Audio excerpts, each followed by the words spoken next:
আলবদর রাজাকারের বাচ্চারা, এখনো কিন্তু ফজলুর রহমানদের মতো মুক্তিযোদ্ধারা জীবিত আছে। এই দেশে মুক্তিযুদ্ধ হয়েছে। জামাত জোট যদি মেজরিটি পায় তাহলে আমি বিষ খাবো। যতদিন রয়্যাল বেঙ্গল টাইগার থাকবে মুক্তিযোদ্ধা জিতবে, রাজাকার কোনোদিন এদেশে জয় লাভ করতে পারবে না। তারা আমাকে ফজা পাগলা বলে কথা বলে, উনি একদিন এটা বলেছেন।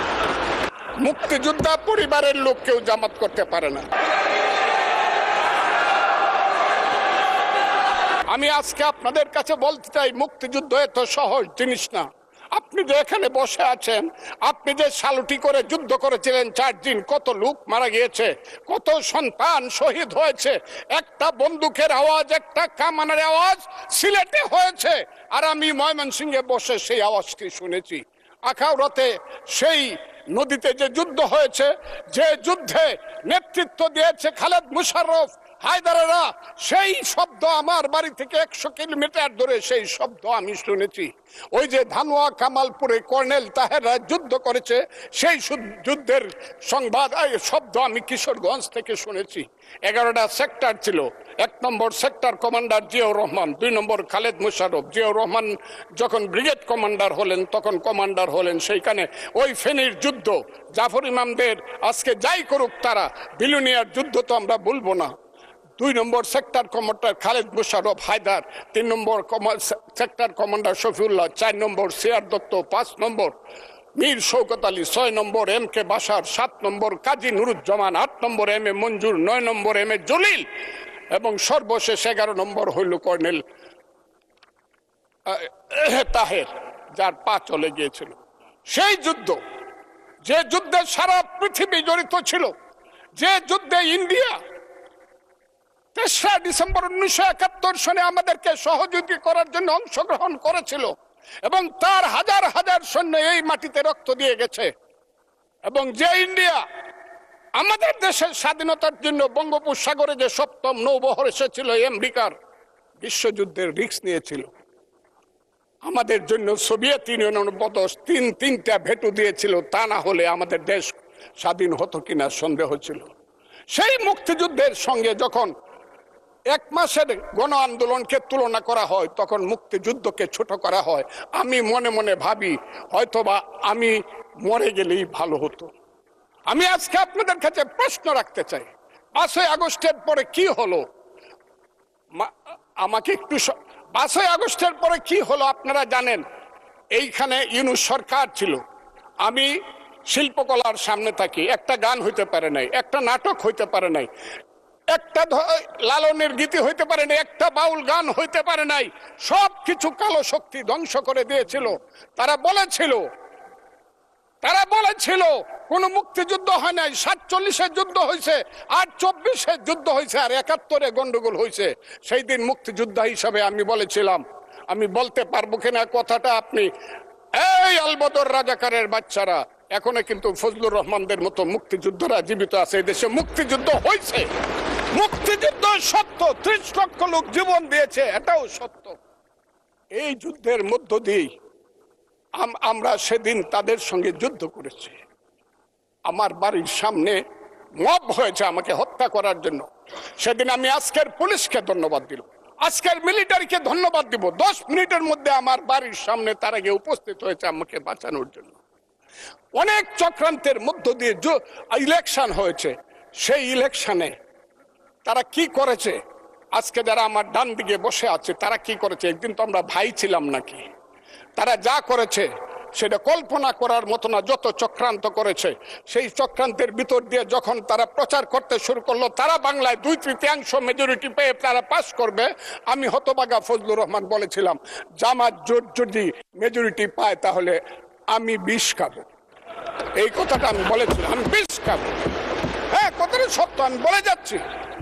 এবং তারা কোনোদিন যুদ্ধে জয়লাভ করতে পারে না, রাজনৈতিক যুদ্ধে, কারণ তাদের পূর্বপুরুষ বাংলাদেশ চায় নাই। বাংলাদেশ যদি থাকে, এই বাংলায় শুধু বেলিচা মিলিয়ার জুই ফুল ফুটে না, এদেশে রক্তগোলাপ, রক্ত জবাও ফুটে।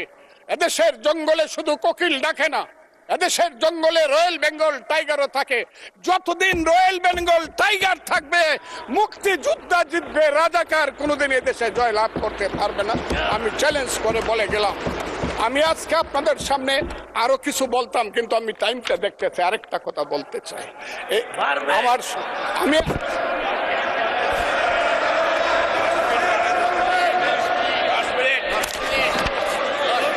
আমাকে 5 মিনিট সময় দেন, আমি শেষ করে ফেলবো। আমি আজকে আপনার সামনে শুধু বলতে এসেছি, মাননীয় সদস্য, আরো 3 মিনিট দেওয়া হলো আপনাকে। আমি বলতে এসেছি, হ্যাঁ, আমার বক্তব্যের পরে বলবে আমরা কি মুক্তিযুদ্ধ করি নাই। যেমন বিরোধী দলের নেতা বলেন, উনাকে আমি অসম্মান করি না, সব সময় মাননীয় বলে কথা বলি, কিন্তু উনার দলের লোকজন এখানে বসে আছে, তারা আমাকে ফজা পাগলা বলে কথা বলে। উনি একদিন এটা বলেন তারা নাকি সভ্য, তারা নাকি ইসলাম। এবং উনি যে বলতেছে, ওদিন বললো যে আমার দাড়ি পাকা, আমার চোখের সমস্ত পাকা, উনি আমার চেয়ে 10 বছরের ছোট। আমার বয়স 78 বছর, আমি 48 সনে জন্মগ্রহণ করেছি, উনি 58 সনে জন্মগ্রহণ করেছে। কথাটা সত্য না মিথ্যা? মাননীয় সদস্য, আমি ওনাকে, আপনাকে কেউ এই ধরনের উক্তি করেছে আপনার সম্বন্ধে? এরকম তো সংসদে কেউ বলে নাই তো এরকম। না বলছি, করেছে। আপনি কেন নিজে টেনে? করেছে আছে এখানে উপস্থিত। আমি আজকে আপনাকে বলতে চাই, বলতে থাকেন, আপনি বলতে থাকেন। আচ্ছা, আমি যে কথাটা বলতে চেয়েছিলাম, বিরোধী দলের নেতা বলেছেন উনি মুক্তিযোদ্ধা পরিবারের লোক এবং উনি শহীদ পরিবারের লোক এবং উনি জামাত ইসলাম করেন। এটা ডাবল অপরাধ। মুক্তিযোদ্ধা পরিবারের লোক কেউ জামাত করতে পারে না। আর শহীদ পরিবারের লোক, শহীদ পরিবার। মাননীয় সদস্যবৃন্দ, ওনাকে বলতে দেন।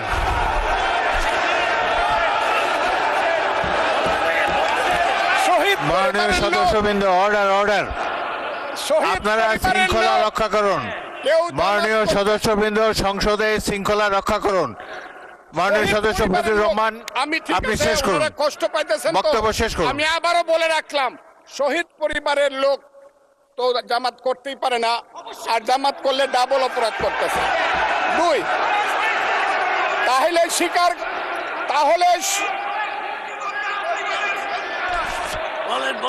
আমি আপনাদেরকে বলি, মাননীয় সদস্যবৃন্দ, আমি 1 সেকেন্ড, মাননীয় সদস্য ফজলুর রহমান, বসেন।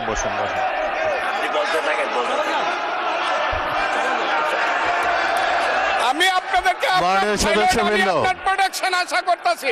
মাননীয় সদস্যবৃন্দ, বসুন। কিন্তু আমার গলা, সংসদে শৃঙ্খলা রক্ষা করুন। ওনার গলা, আমি কিন্তু ওনাদেরকে খারাপ কিছু বলি নাই। বসেন।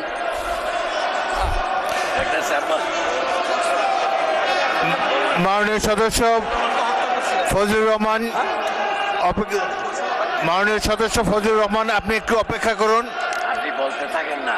মাননীয় সদস্যবৃন্দ, আমি প্লিজ সিট ডাউন। আমি বলছি, এই যে দেখেন, তারা বসেন।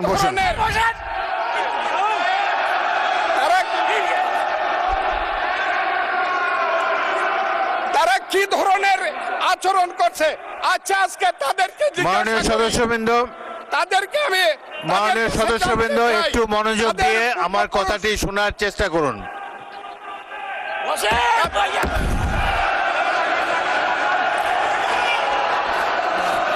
মাননীয় সদস্যবৃন্দ, গাজী নজরুল ইসলাম, বসুন। আমি আজকে বসুন। এই স্পিকারের কথা শোনার চেষ্টা করুন। মাননীয় সদস্যবৃন্দ, একটা কথা আপনারা মনোযোগ দিয়ে শুনেন। সংসদে প্রত্যেক সদস্যের, ফজলুর রহমান একটু ওয়েট করেন। মাননীয় সদস্য ফজলুর রহমান ওয়েট করেন। Hold on for a second, একটু অপেক্ষা করুন। আমাদের নেতা জিয়াউর রহমানকে পাইলো এরা হত্যা করতো 16 ডিসেম্বরের আগে। মাননীয় সদস্য ফজলুর রহমান অপেক্ষা করুন। আমার শেষ, আমাকে হোল্ড অন ফর 2 মিনিটস। দেখেন, ডিস্টার্ব, আমি আর তাদেরকে বল। মাননীয় সদস্যবৃন্দ, এটি বাংলাদেশের জাতীয় সংসদ। এখানে প্রত্যেকেই নির্বাচিত হয়ে এসেছেন। প্রত্যেকেরই এখানে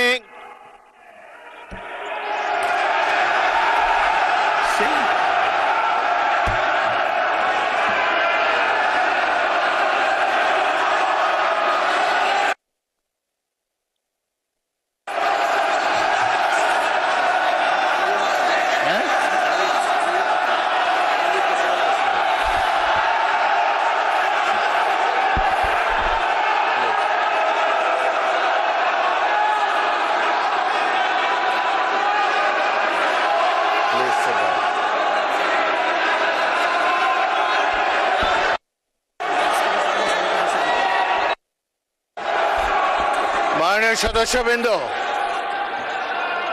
দয়া করে বসুন।